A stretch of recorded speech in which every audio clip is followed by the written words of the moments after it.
pohon yang mungkin dimaksud dari masyarakat ini mungkin itu tadi ya, Iya. perwujudan dari makhluk astral yang memang mengubah dirinya menjadi seperti pohon gitu. Iya, ya, betul, iya.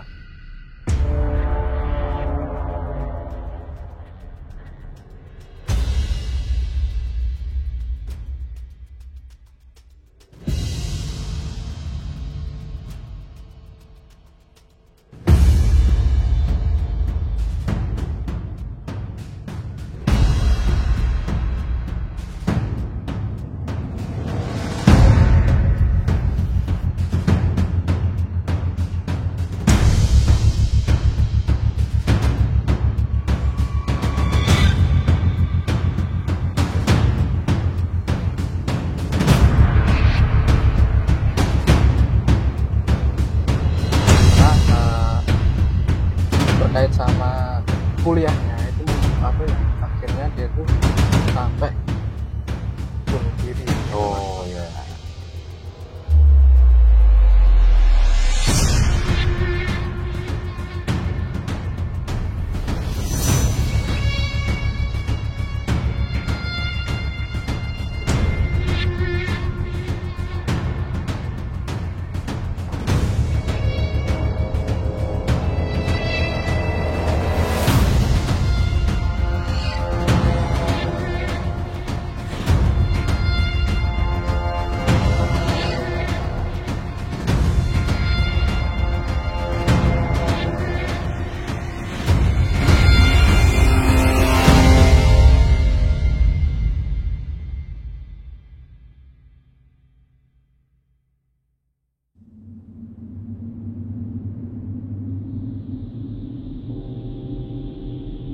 Ternyata di sini itu apa ya? Kalau dikatakan kerajaan pocong juga mungkin bisa. Karena itu pocongnya nggak cuma puluhan, ratusan, ribuan. Oh, jadi emang di sekitaran sini itu ada kayak sebuah kerajaan pocong gitu. Ya, saya kira mungkin bisa kerajaan ataupun apa ya, soalnya banyak sekali. Bahkan warga itu menyebutnya ribuan di sini.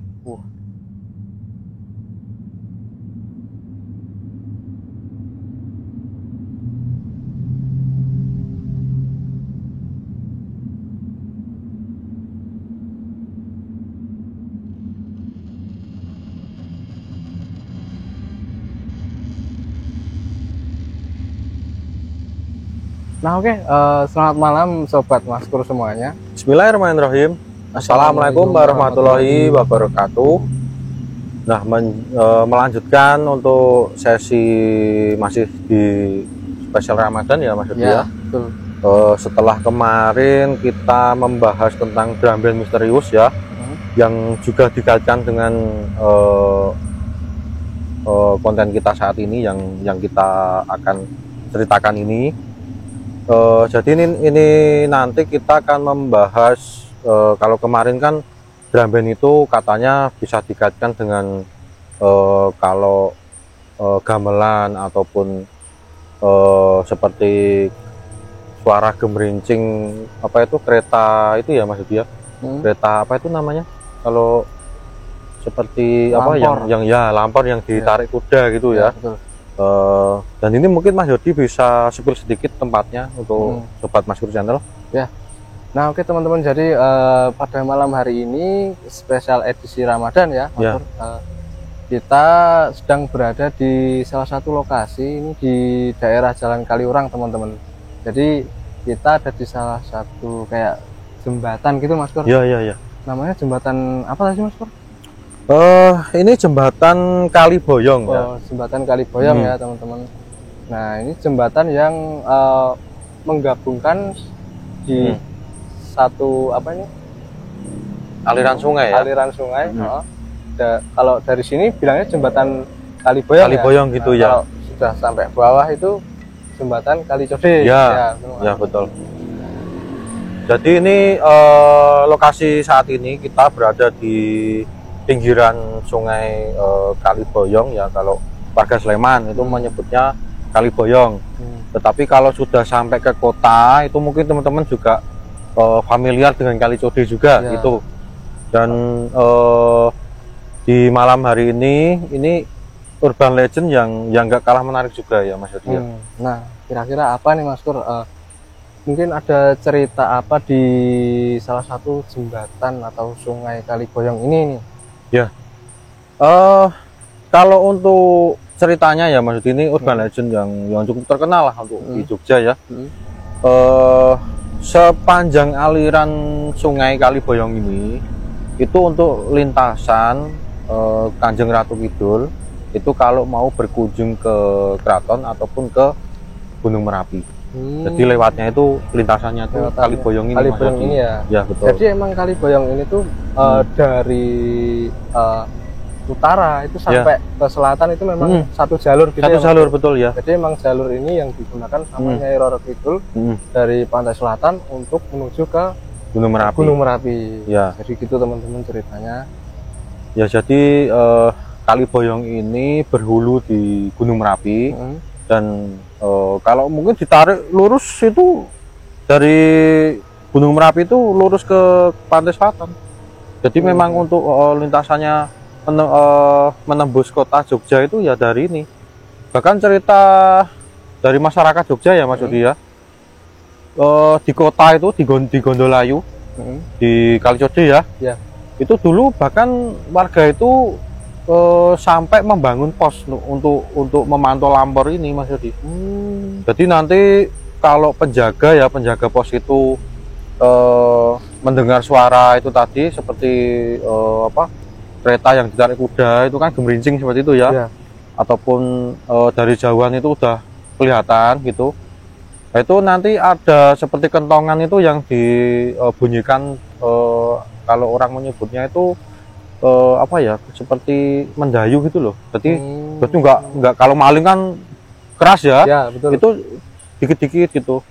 Dan itu semua warga yang di samping-samping ataupun di pinggir jalan Sungai Code, sungai Boyong ini, itu langsung semua warga itu langsung menutup pintu Mas Yodi.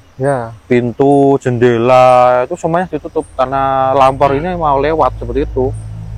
Dan juga kalau konon katanya ya Mas Yodi itu kalau lampor ini berhenti di suatu desa ataupun di kampung gitu, jadi nggak jalan tapi berhenti, stay gitu ya. Itu nanti warga itu mempercaya kalau kampung atau desa itu nanti bisa terkena wabah, penyakit, itu musibah itu ada gitu. Berarti memang cerita-cerita yang konon katanya kalau ada suara gemerincing ataupun kalau ada suara gemerincing memang bakalan ada nyai bakalan lewat. Betul sekali. Itu memang para warga itu mempercayai hal itu ya. Iya. Ini urban legend yang sangat lama Mas Yodi. Jadi kalau ada seperti itu ya yang suara gemerincing gitu, warga itu sudah menutup semuanya gitu. Itu karena memang warga itu mempercayai ya kalau Kanjeng itu mau lewat beserta pasukannya gitu. Jadi sampai warga-warga itu kalau mendengar suara gemelincingan itu mereka bakal nutup pintu atau rumah itu semua. Bahkan kemarin juga kita di jembatan jembatan merah itu kan terkenalnya ada gamelan gitu ya. Itu kalau persepsi saya pribadi itu gamelan itu untuk mengiringi Kanjeng ini, iring-iringan pasukannya ini sebenarnya ya. Oke. Ya walaupun mungkin dikaitkan dengan kalau mendengar gamelan gitu katanya bakal awet di Jogja gitu ya katanya ya. Tapi menurut saya itu persepsi yang dikait-kaitkan lah. Tidak ada seperti yang bisa disolidkan gitu ya. Itu cuma mitos gitu yang mungkin kepasan gitu. Maksudnya ada orang yang mendengar terus kok di Jogja nyaman gitu. Nah Mas Kur, sebelumnya ini apakah ada mitos lain selain dari kalau ada gemerincing kayak gitu bakalan ada nyai lewat itu? Selain dari nyai kalau misalkan lewat ini, apakah ada mitos lain yang ada di sekitaran Sungai Boyong ini?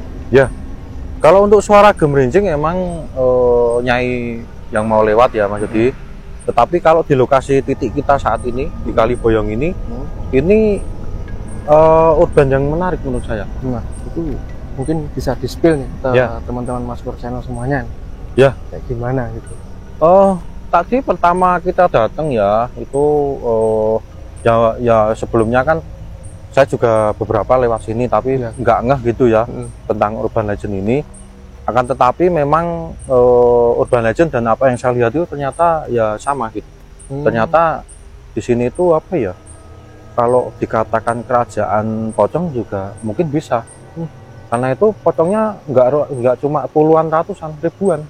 Oh, jadi emang di sekitaran sini itu ada kayak sebuah kerajaan pocong gitu. Ya, saya kira mungkin bisa kerajaan ataupun apa ya, soalnya banyak sekali. Bahkan warga itu menyebutnya ribuan di sini. Dan ini cukup menarik ya. Iya, betul sekali. Dan ada satu yang menurut saya itu untuk akhiran ya, maksudnya nanti kita bisa bergeser ke di dekat sungainya ya.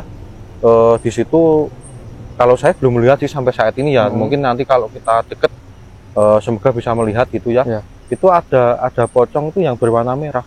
Waduh, jadi ini apa, nggak cuman kuntilanak aja yang berwarna-warni, tapi pocong pun juga bisa ya, Mas? Pocong baru kali ini sih saya juga belum melihat gitu ya. Nanti coba kita ke sana, karena urban legendnya warga itu ada yang pocong merah gitu. Nah, ini menarik banget ya teman-teman, karena saya pun juga baru kali ini gitu mendengar. Biasanya kan kalau yang berwarna merah ataupun warna lain gitu kan kunti ya, tapi ini pocong teman-teman. Cukup menarik sih. Mungkin kita coba bisa mendekat aja ya. Boleh. Kita bercerita di dekat sungainya langsung gitu ya. Ya, silakan kita coba mendekat ya teman-teman.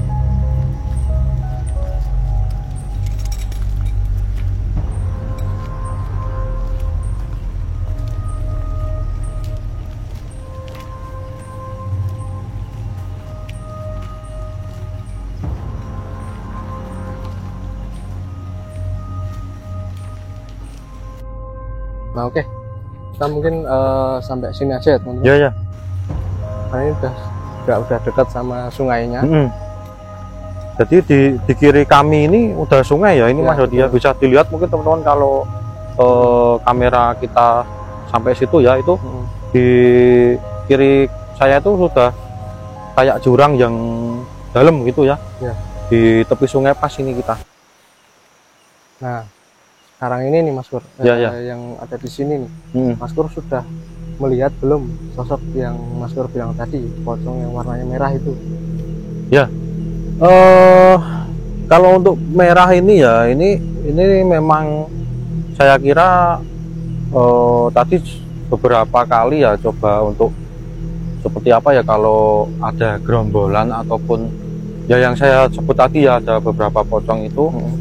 Saya sudah berkomunikasi sih untuk apa ya, pengen lihat lah entitas ini gitu ya. Dan kata yang saya komunikasikan ini itu bilang kalau ya ini memang yang energi besar ataupun yang kuat di sini katanya gitu. Jadi izin dulu kalau mau ke sana itu, yang saya suruh itu mau menghadap dulu gitu katanya. Itu ini memang diistimewakan ataupun bisa dibilang apa ya, penguasanya lah gitu, penguasa pocong gitu ya. Jadi emang pocong merah ini itu yang ibarat kata di sini ketuanya gitu ya Mas Pur? Iya. Jadi dia yang pimpinannya di sini buat pimpin pocong-pocong yang lain gitu ya? Ya. Nah, ini Mas Pur udah melihat siapa tadi? Ya, itu ada di, jadi beberapa ya ini di pinggir gitu, dan dia tuh cuma menampakkan gitu. Tapi itu yang merah tadi? Ya, yang ternyata memang merah darah ya Mas. Jadi kalau putih gitu kan nggak putih sekali gitu ya, ada tanahnya lusuh gitu. Kalau ini bener-bener full merah gitu Mas. Bener full ya, dan energinya itu kuat negatif. Jadi mungkin ini cerita sedikit ya buat teman-teman sama Yodi ya. Ini kalau saya sempat ya tadi berkomunikasi dan mencocokkan apa yang menjadi urban legend gitu ya. Jadi ya mungkin saya langsung sebut aja lah, untuk pocong merah ini dulunya itu mohon maaf ini dukun santet. Residual energinya itu ini dulu dukun santet. Oh iya iya. Jadi pocong yang berwarna merah ini dulunya itu seorang dukun ya Mas? Iya iya. Nah itu kenapa Mas Sur kok bisa gimana ya saya bilangnya? Karena kalau dukun itu pasti ya apa di kain kafanin warna putih kan biasa, tapi kok bisa waktu udah jadi mungkin makhluk kayak gitu kok bisa jadi warnanya merah itu? Ya. Gimana Mas Sur ceritanya? Kalau untuk warna sih selain apa ya seperti dia tuh menyimpan amarah gitu ya. Selain itu ya, itu memang ini ada ceritanya Mas Dodi ya.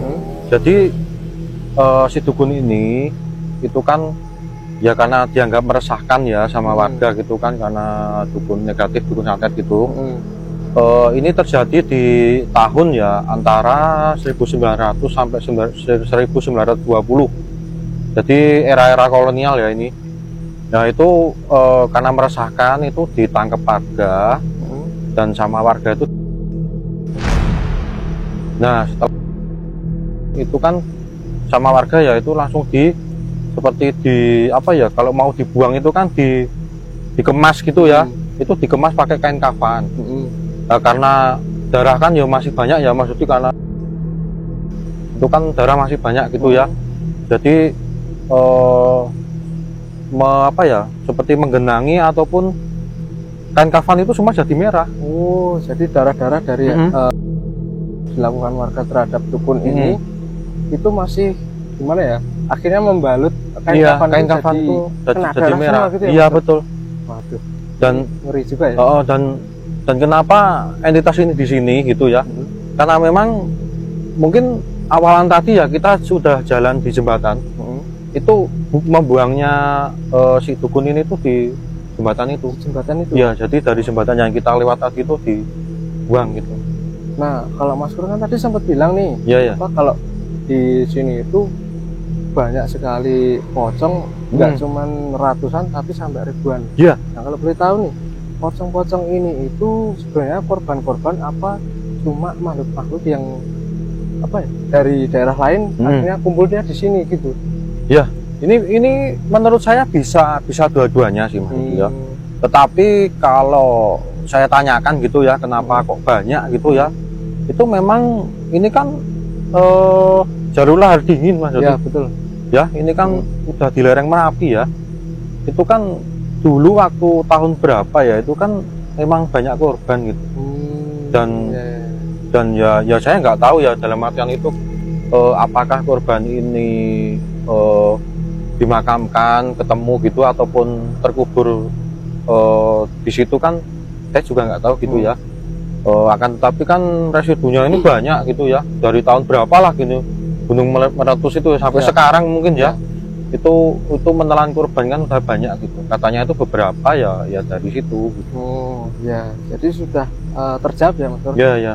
Kenapa kalau di sini tuh katanya Mas Kur tadi banyak sekali pocong sampai ribuan itu ternyata nggak cuman makhluk-makhluk yang cuman dari luar itu datang ke sini, tetapi juga mungkin bekas-bekas korban dari Gunung Meletus. Ya, dari erupsi Merapi. Iya betul. Oke. Nah mungkin itu saja ya yang bisa kami sampaikan ya mengenai Lampor ini. Lampor ini sebenarnya terkenal ya Mas Dodi, itu ada filmnya juga. Akan tetapi itu bukan Lampor yang ada di Jogja ini, Urban Legend ini, tetapi yang saya tahu itu di daerah Jawa Barat atau di mana ya, itu kalau di sana itu menyebutnya Lampor itu keranda terbang itu. Tetapi kalau di Jogja ya ini tepatnya di Sleman gitu, di lereng Merapi, itu Lampor itu kalau seperti suara gemerincing kereta yang ditarik kuda itu. Jadi kayak lonceng-lonceng yang dipasang di kereta kuda. Kereta kuda, ya betul. Nah itu kalau misalkan terdengar itu berarti menandakan kalau Nyai Roro Kidul baru lewat. Ya baru lewat ya. Berserta pasukannya itu mau sowan ke Merapi gitu.